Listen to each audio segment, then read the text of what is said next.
Hey guys, Darren here with a box review of 1991-92 Fleer basketball cards. And this is Series 1. This was, for me, this was a card set that was kind of a new discovery when I was originally collecting. I started in 1990, so this was the first year that new cards were coming out. And I'd collected the 1990 set kind of out of habit. So the 91 cards, these were new cards, and I never really remembered these cards standing out as great cards. They were just kind of cards that were the next thing in line. So to me, this was like my version of Topps. And specifically in basketball, because that was where I began. That was the what I built everything around. So this was an opportunity to go back and look at a card set that I kind of overlooked, even though I was collecting them. And as an experience, it was pretty cool to go through. So the card set, I'll kick it right off with, I did get one complete set, and I don't know if it's unusual to get a complete set or if it's pretty standard, because I did start to see the patterns in how the cards were distributed in packs. And there are a lot of cards where I got 4 copies of the cards. So I have the regular set, and then I have, for the doubles, it's mostly 2 cards, but so like Spud Webb here, I have 2 doubles, so there were 3 copies of Spud Webb. D Brown, there were 3 total copies. And so there were a fair number of players where I actually got 4 total copies, so 3 doubles out of the entire collection. In fact, as I recall, I think David Robinson was one. Yeah, so I got 3 doubles of David Robinson, so there were 4 copies. And so I don't know if I was lucky that for all of the cards where I got a 3rd and a 4th copy, if there was a tendency for most of the boxes for there not to be quite a full set lineup. So I'm not going to say that one box will probably give you a complete set. I really don't know. In my case, I did get a complete set, which is good. And as I was working on pulling these cards out for this complete set, I have to say I had to try to figure out how to figure out the proper alignment, what gives correct centering. And on the front, there's nothing that I can really rely on. Maybe this size versus this size. But on the back, I realized that the stats are actually balanced. So if you look at the line here and you look at the line here, if you can balance those two, that's probably the only thing that it gives actual centering on this card, if you care about centering. If you don't care about centering, then it doesn't matter. But I've been paying attention to that with cards, trying to figure out how to figure out the centering. And so that's the way I pulled these cards out, is I went with the cards where the stat line is the best balance between the two. And most of the cards were very much shifted in this direction. So in fact, most of the cards in here still have much more space on this side than this side. So, which I would expect. I definitely would not expect for Fleer to have excellent cards. And I'll show you the inserts to show you just how bad it is. We'll all fan these cards out, and you'll see that they all have a big space on the left side versus on the right side.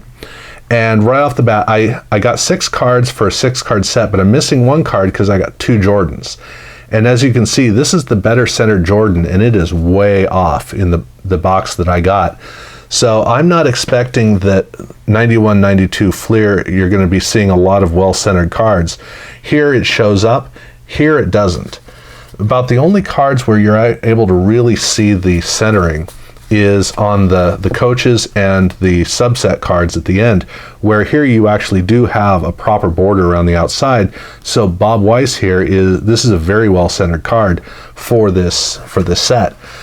But that was one of the interesting things for me in this set was figuring out how to look at the centering. So that was kind of fun. Now the set is built where you can see that all of the coaches are laid out with the players in each team. They're just laid out as a natural part of it. This was the first time Fleer did this in, I think, ever. I know in the 60s they had coaches in sets, but I don't think they ever did it in baseball. And they certainly didn't do it in football. So I think that this was the very first time that Fleer put coaches into any of their sets. But when you get down to the end, after Wes Unseld very appropriately ends the teams, then you get into All-Star cards. And the All-Star cards have kind of a hint of what we were going to see with Flair in a couple of years. This is very much inspired by the way that they did inserts. And this was the first time they did... no, this is not the first time. This is the second/third time they did subsets in their basketball sets. But at any rate, they've got the All-Star cards, which are... I like how bold they are. The headshot is workable, but the shots for me are really bold, whereas in the rest of the set they're not as strong. So these All-Star cards are the ones that actually do come through as really good cards. Then you have the league leaders, and then after the league leaders you have the slam dunk competition. This was a surprisingly lackluster cast of players. So you had Blue Edwards, you had Dee Brown, who I think won this year, Rex Chapman, and Sean Kemp, and then Kendall Gill closed it out. And then with the All-Star cards, you actually do get Jordan showing up in a couple of these cards, and then a couple of checklists. So that's a really good segue into the doubles that I got, because I got a lot of star doubles in this, because as you can see, I got almost as many doubles as cards in the main set. Almost exactly the same number. So I got a Neek. I did not get an extra Bird, but I did get an extra Jordan.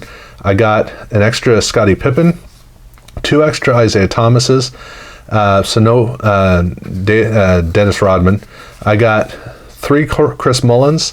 I got 1 Dream, 2 Reggie Millers. I got I did not get an extra Magic Johnson. I did get an extra Patrick Ewing. Sir Chuck, I got 3. The Glide, I got 2.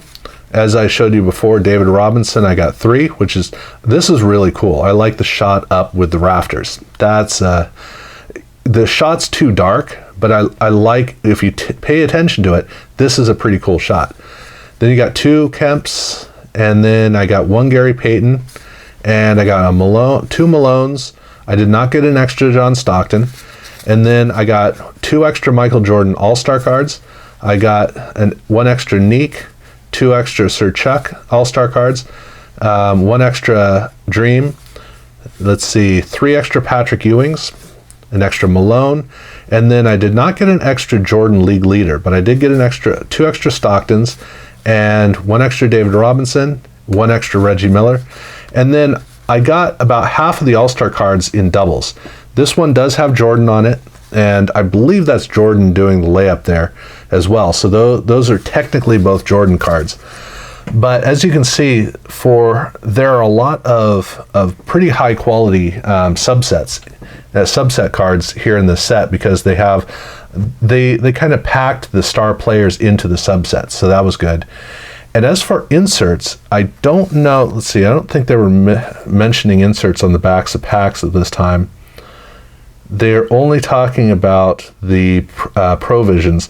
So I have a feeling that only because Provision is mentioned on the box, I think this is the only insert that was released with Series 1 with these packs.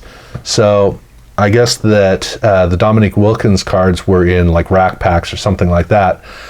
I've never been a huge fan of these cards. I just don't think that the basketball cards come out very well. And then the white border, I don't think is strong with them. But this whole set has kind of a papery quality to it. So it's kind of a weird set. That's why I never really paid attention to it, because Fleer in basketball was looking like it was behind the curve, the same way that Topps felt that way in both football and in baseball. This set definitely has that feel to it.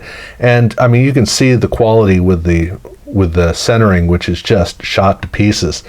This is a card set that just was way behind it's way behind the curve, but that does mean that it's one of those sets where the quality of cards is more finicky. So I think that these cards tend to grade a little bit more judiciously, which brings back the question of how do you determine correct centering on it?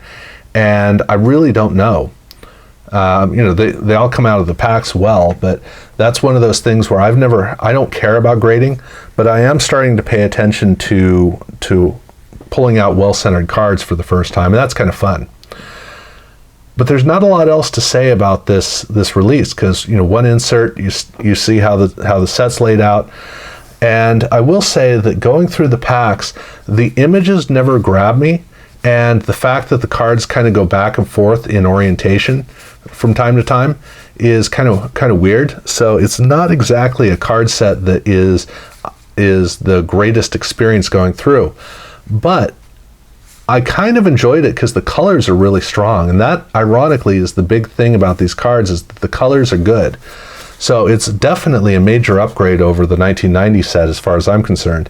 But it wouldn't be till 1992 that Fleer actually got to be great, and it would only be in 1992. It wouldn't be till 97 we'd see them rise back up to making great cards. So I don't know what else to say. That was how it went for me. It was fun to do it again after all these years, but this is not the kind of set that really draws you in. I will say that. But again, loaded up with a whole bunch of star cards. That's one thing for sure. You're going to be getting a lot of star players out of here in a hurry, and a good chance you'll get one complete set out of one box. So, yeah, that's about all I got. So thank you guys for watching.